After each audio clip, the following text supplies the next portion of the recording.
The Soulsborne games are my favorite games of all time. There's so many aspects of these games that I love, such as the world building, the level design, the NPC quest lines, but one of the best things about these games are the boss fights. There are so many good ones, but I'm going to be ranking my top 5 favorite boss fights. Now keep in mind, this is subjective. I'm ranking my top 5 favorite boss fights, not necessarily the best boss fights. We are going to be including all Soulsborne games in this list, including Sekiro and Elden Ring.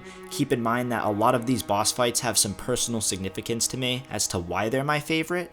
Please let me know in the comments what your favorite boss is. I love having an open discussion with my viewers. Without further ado, let's dive right into the video.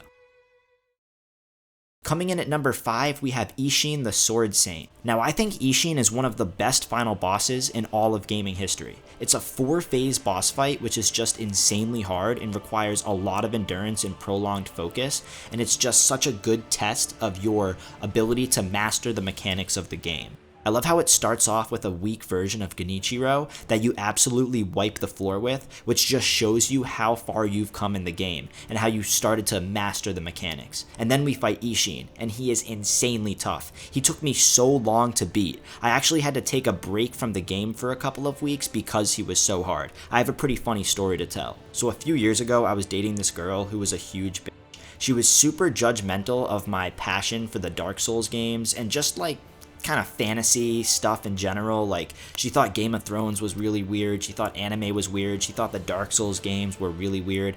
So she was just like a huge bitch about all that stuff and very judgmental. So I had to take a break from Sekiro because I literally could not beat Isen. So 2 weeks goes by and I'm like, you know what, I need to beat Isen. I'm literally about to beat Sekiro. This is the final boss. I am beating him tonight. I don't care if I have to stay up till 5 in the morning beating him. I am beating him tonight. So she ends up coming over that night and I'm thinking, I cannot wait for her to fall asleep. As soon as she goes to bed, I am grinding Sekiro and beating Isen. So she falls asleep, right? And I get up, I go to my desk, which was in my room. It's like 1 in the morning at this point, and I start grinding Isen, right? I cannot beat him. It's like 2 hours goes by, dude. It's 3 in the morning. I'm literally drenched in sweat with my headphones on.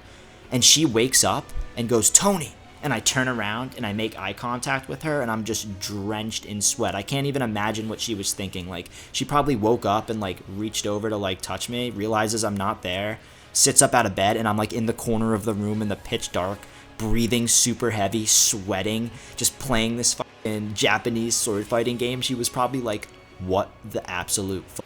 Just a funny story. But anyways, there are so many things I love about this boss fight. I love how it's in the same location as when you first fight Genichiro at the beginning of the game, and the location is beautiful. It's like that field of white flowers, just an amazing location. I also love how he isn't super aggressive in his first phase and kind of walks menacingly towards you, but then in his second phase, he goes insane and pulls out a gun and becomes super aggressive. I just love that. The third phase is also crazy when the lightning starts to strike, building up so much tension in that final phase, and the environment just looks crazy. It's like you're in this field of white flowers, the lightning is striking from every direction, you know it's the final phase, so it's super intense. It's just awesome. Finally, the way it ends is just the cherry on top, when Isen drops to his knees and says, "Do it!" And then you pull out the mortal blade and his final words are, "Well done, Sekiro."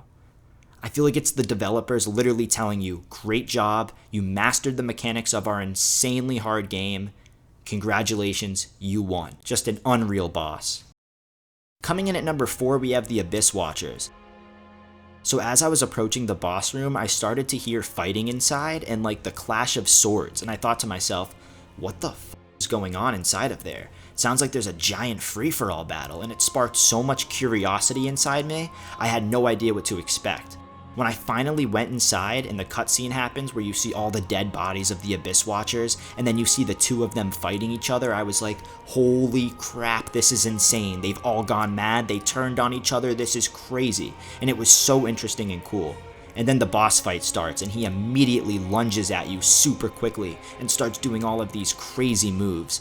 Their moveset is so cool. I also love the weapons that they wield. I think it's really cool how they use a heavy greatsword in one hand and then a small dagger in the offhand. I think it really complements each other very well. Like, you have the slower moveset with the greatsword, but then the quick successive attacks of the dagger. I just think that was a really cool combination of weapons that they wielded.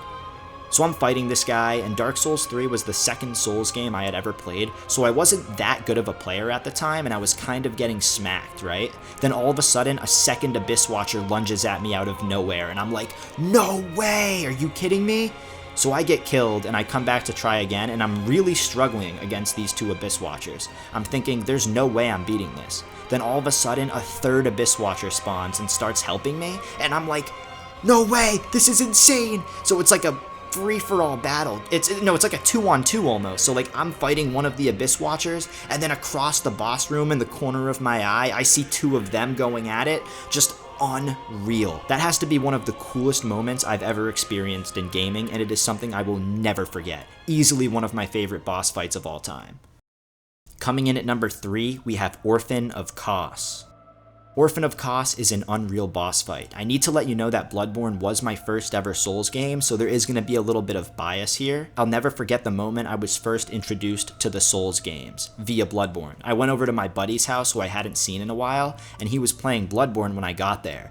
So I'm sitting there watching him play, and I'm like, so what's your objective? And he's like, I don't know, I'm just kind of going through the game. And I'm like, well, where are you supposed to go? Like, where's your quest marker? Because I was a big Skyrim fan at the time. Skyrim was my favorite game of all time, and it's a much different game in the sense that you have a quest log kind of telling you what to do. You have quest markers telling you where to go. So when I saw Bloodborne and I didn't see any of that, I was like, this is very interesting. What do you mean you don't have a quest log? What do you mean you don't really know what where you're going? And he was like, yeah, I'm kind of just going through the game. And it sparked so much curiosity in me. I feel like I had never played a game like that ever. So that night I went home, I bought Bloodborne, and it was the best gaming experience of my entire life. So there is a lot of bias here. So getting back to Orphan of Cost, I originally beat Bloodborne without doing the DLC, and then I watched VatiVidya's video about the lore, and I was mind blown about how well written it was, and everything in the game that I had questions about started to make sense. So when I finally did the DLC, I kind of understood what was going on. So when I fought Orphan of Cost, I knew that I was fighting this great one, that I was fighting one of these outer god beings, and it made the boss fight that much cooler and that much more significant. For the boss fight itself, the opening cutscene is gnarly. The way he births himself out of Cost, and he's just sitting there crying. I felt so many emotions. I was like, excited, but I was also kind of sad. I felt bad for him in a way. Very strange emotions were going through me at the time. So then the cutscene ends, and I noticed that he's not even attacking me. He's just at the other side of the boss room, just standing there, staring up at the moon, and I froze for a moment, and I just watched him, waiting to see if he would eventually become aggressive, but no. He was just standing there, and it was very creepy and sparked a lot of emotion inside of me. As I approached him, he turns around and becomes super aggressive and starts attacking you with his placenta, and it's just nuts. Like the way that he starts off not even looking at you, but as soon as he sees you, he wants to murder you. Just so cool. I also love the part where he begins to evolve and he grows these huge wings on his back and he starts using electricity attacks. Overall, this boss fight is just so creepy and gnarly, and there's just so many emotions in this boss fight. It was a great way to end my favorite game of all time. Coming in at number 2, we have Star Scourge Radon. General Radon has to be one of the best boss fights of all time. There are so many different things about this fight that make it amazing. I love how when you enter the castle, it's this festival filled with all these NPCs that you've previously met, like Blade, Alexander, and they're all there to fight General Radon for a chance of getting his Great Rune. The opening cinematic where you get some background on General Radon is also really, really cool. When you finally spawn into the fight, the environment is amazing. I love the color scheme and the giant open field filled with bones of soldiers and their abandoned weapons. I think it's really cool how you can summon a bunch of NPCs and it's like this giant fight against the behemoth General Radon, who still sits upon his horse, who just looks totally broken. Now actually fighting him is just unreal. I love the gravity magic that he uses with his 2 greatswords, and I think the purple color of the gravity magic really complements the red tones of the boss room and the red tones of the sky, if you know what I mean. Now halfway through the boss fight, he just disappears, and on my first playthrough I'm sitting there like, what the fuck? I'm looking around trying to find him. Then out of nowhere, I look in the sky, and there's this giant meteor flying towards me at 1,000 miles per hour and just one-shots me. And I'm like, what the fuck? And then I realized that that was Radon, and I was like, I start laughing out loud. I'm like, no way, that was insane. Like, that was unreal. Literally looking up at the sky, and you see Radon flying towards you like a meteor. One of the coolest moments in my entire gaming career, dude. From Software does not miss. Their boss fights are just unreal. Starscourge Radon is one of the best bosses I have ever fought against. Love his boss fight. Love everything about him as a character, his lore, the boss room, the weapons he uses, his armor, the fact that he's sitting on top. He's this behemoth of a boss sitting on top of this little horse. Unreal boss fight. Coming in at number 1.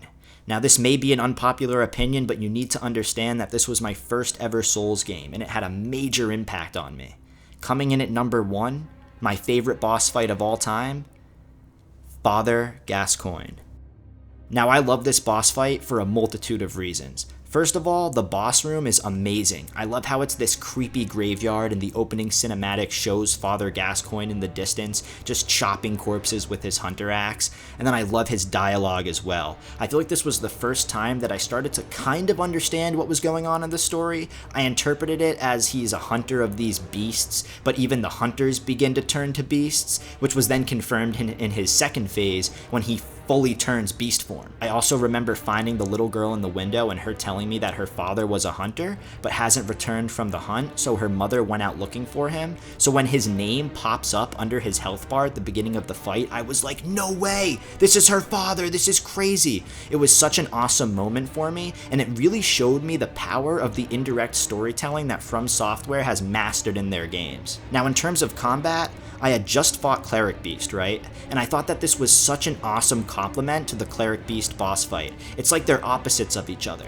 Cleric Beast is this massive beast that you're fighting who isn't super quick or agile, but then Father Gascoin is literally a 1v1 hunter boss fight where he also uses a gun, he uses super quick and agile attacks, and I love his fighting style. I love how he transforms his hunter axe in the second phase into the extended version of the axe, kind of like a halberd. I think it's really cool that that's a weapon that you can literally use, and you can do that same exact transformation. It really makes you feel this connection to him as a hunter, and I loved that moment when I saw him extend the axe, and I was like, whoa, we're literally using the same weapon. This is crazy. And then finally his third phase comes and he goes full beast mode and he starts bashing through the tombstones, literally breaking the tombstones, going ape shit trying to kill you. Just an unreal boss fight. I loved it. Finally, the boss fight ends, and you find the dead woman confirmed to be Father Gascoigne's wife. You find the red brooch that the girl said that her mother had, and you kind of connect everything, and you're like, oh my god. Father Gascoigne, that's the mother. He killed the mother because he went crazy. Oh my god, and the emotions I felt in that moment, indescribable, man. It was such a tragic story. I was so sad, but I was also so amazed about the writing and how good that fight was, and it just brought so much emotion behind it. Just a masterfully crafted boss fight with great mechanics, a great way to teach you the different fighting styles. You know, you're fighting beasts with Cleric Beast, but then you're also fighting hunters one-on-one. And the rich lore behind it as well just made it the best boss fight out of all of them in the From Software games. Like I said, that's just my opinion. I loved it. Now let me know what you guys think in the comments. This is all a subjective list, and I love hearing what the community has to say. Please let me know your top 5 boss fights in the comments. Once again, it's Tony Sauce, aka McSchwaggins, and I'll see you guys in the next video. Peace.